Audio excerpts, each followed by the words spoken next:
एक राज्य में सुरेंद्र सिंह नाम का राजा राज करता था। राजा बहुत ईमानदार था, लेकिन उसके मंत्री और उसके राज्य की प्रजा बहुत बेईमान थी।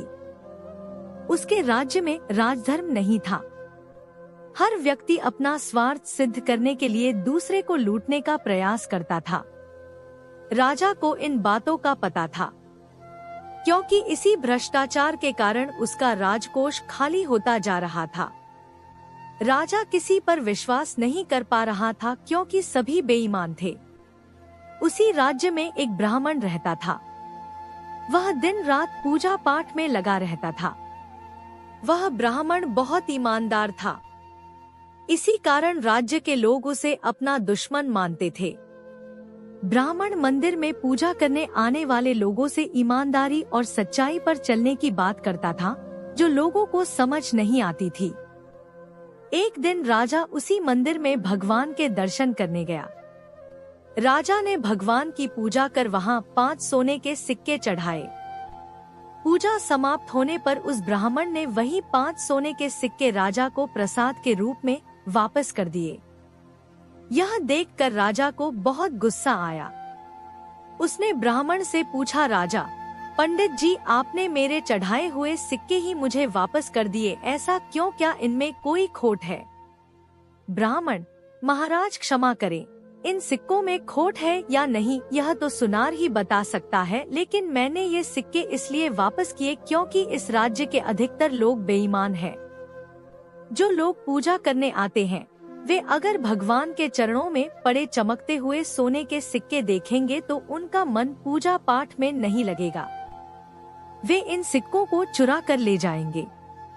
बाद में इनका उपयोग गलत कार्यों में करेंगे। राजा, लेकिन आपने मुझे ये वापस क्यों दिए? ब्राह्मण, राजन, यह सिक्के आपके राजकोष में रहेंगे तो किसी अच्छे कार्य में लगेंगे, क्योंकि मैं जानता हूँ आप बहुत ईमानदार हैं और आपका हर काम राज्य की भलाई के लिए ही होता है। राजा को ब्राह्मण की बात बहुत पसंद आई। राजा, हे ब्राह्मण देवता, मैं चाहता हूँ आप मेरे महल में पधारे, मुझे आपसे कुछ जरूरी सलाह करनी है। ब्राह्मण, ठीक है महाराज, मैं कल आपके सामने उपस्थित हो आऊंगा। अगले दिन ब्राह्मण राजा से मिलने पहुंच जाते हैं। राजा, आइए ब्राह्मण देवता, मैं आप ही का इंतजार कर रहा था। ब्राह्मणा, महाराज मेरे लिए क्या आज्ञा है? राजा, मेरे मंत्रियों से लेकर प्रजा तक सब बेईमान है। मुझे अपने राज्य को बचाने के लिए क्या करना चाहिए? ब्राह्मण, आपको उन्हें दंड देना चाहिए। राजा, लेकिन कैसे? मुझे उनके बारे में कुछ भी पता नहीं लग पाता, लेकिन मेरा राजकोष खाली होता जा रहा है। ब्राह्मण, महाराज यदि एक व्यक्ति को दंड दिया जाए तो 100 सुधर जाएंगे। मैं आपको एक उपाय बताता हूँ। आपका जो मुकुट है यह सोने का है और इसमें कई हीरे भी जड़े हुए हैं। आप अपने मंत्री से कहिए कि आप एक नया सुंदर मुकुट बनवाना चाहते हैं, जिसमें इतने ही हीरे जड़े हों, लेकिन मुकुट शुद्ध सोने का होना चाहिए। राजा, लेकिन उससे क्या होगा? ब्राह्मण, जब मुकुट बनकर आ जाए तब आप मुझे बुलवा लेना, बाकी आप मुझ पर छोड़ दीजिए। राजा तुरंत अपने मंत्री को बुलाकर मुकुट बनवाने के लिए कहता है। मंत्री तुरंत सोने के सबसे बड़े व्यापारी को बुलाता है। मंत्री, सुनो व्यापारी, महाराज के मुकुट के बराबर वजन का सोना तुम सुनार को पहुंचा दो। तुम्हें उसका पूरा मूल्य मिलेगा, लेकिन उसमें 10% तांबा मिला देना। उसमें से जो बचत हो उसका आधा मुझे चाहिए। उसके बाद मंत्री हीरे के व्यापारी को बुलाता है।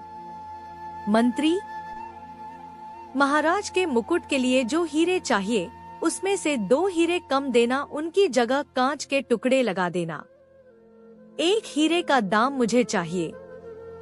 सोने का व्यापारी सोचता है, जब मिलावट ही करनी है तो 10% क्या 20 कर देता हूँ, 5% मंत्री को भी तो देना है।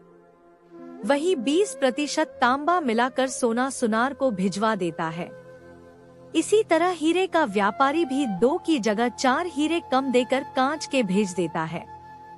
सुनार जब देखता है कि इसमें तांबा मिला है और 4 हीरे नकली हैं, तो उसके मन में भी लालच आ जाता है। वह उसमें और मिलावट कर देता है और 2 हीरे और निकालकर नकली कांच के हीरे लगा देता है। उसके बाद वह उस सोने और हीरों को अपने कारीगर को बनाने के लिए देता है। कारीगर देखता है इसमें तो केवल 40% सोना है, बाकी तो तांबा है। वह उस सोने को अपने पास रख लेता है और सोने की जगह तांबे का मुकुट बनाकर उस पर सोने का पानी चढ़ा देता है।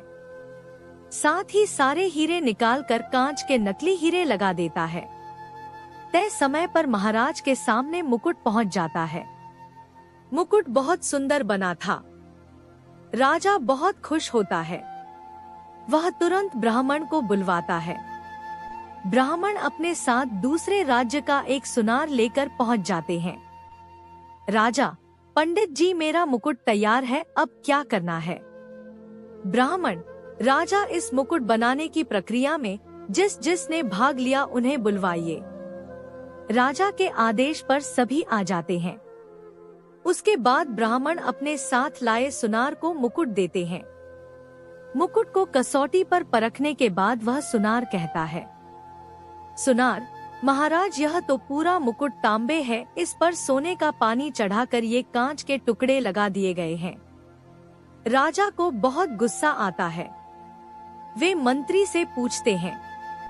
मंत्री सोने के व्यापारी का नाम लेता है। सोने का व्यापारी सुनार का और सुनार अपने कारीगर का नाम लेता है। राजा, इस कारीगर को राज्य के बीच फांसी पर लटका दिया जाए। कारीगर, महाराज, मुझे क्षमा कर दीजिए। राजा, नहीं, तुम बेईमान हो, तुम्हें फांसी देनी ही पड़ेगी। कारीगर, ठीक है महाराज, लेकिन मुझे 40% फांसी दीजिए, क्योंकि मुझे सोना 40% मिला था। अगर मैं उससे मुकुट बनाता तो वो तांबे का नजर आता। इस तरह कारीगर सुनार की, सुनार सोने के व्यापारी की, सोने का व्यापारी हीरे के व्यापारी की, और दोनों मिलकर मंत्री की पोल खेल देते हैं। राजा, इन सबको कल सुबह राज्य के बीच में फांसी दे दी जाए। अगले दिन पूरे राज्य में हड़कंप मच जाता है। बीच राज्य में राजा के सामने सभी को फांसी पर लटका दिया जाता है। राजा, आज के बाद अगर किसी ने भी बेईमानी की तो उसका भी यही हाल किया जाएगा। राजा, ब्राह्मण देवता, मैं आपको मंत्री पद देना चाहता हूँ। आज से राज्य के सारे फैसले मैं आपके परामर्श से लूंगा। उसके बाद ब्राह्मण की सूझबूझ से पूरा राज्य ईमानदारी से अपना कार्य करने लगा। कुछ ही दिनों में राजकोष भरने लगा।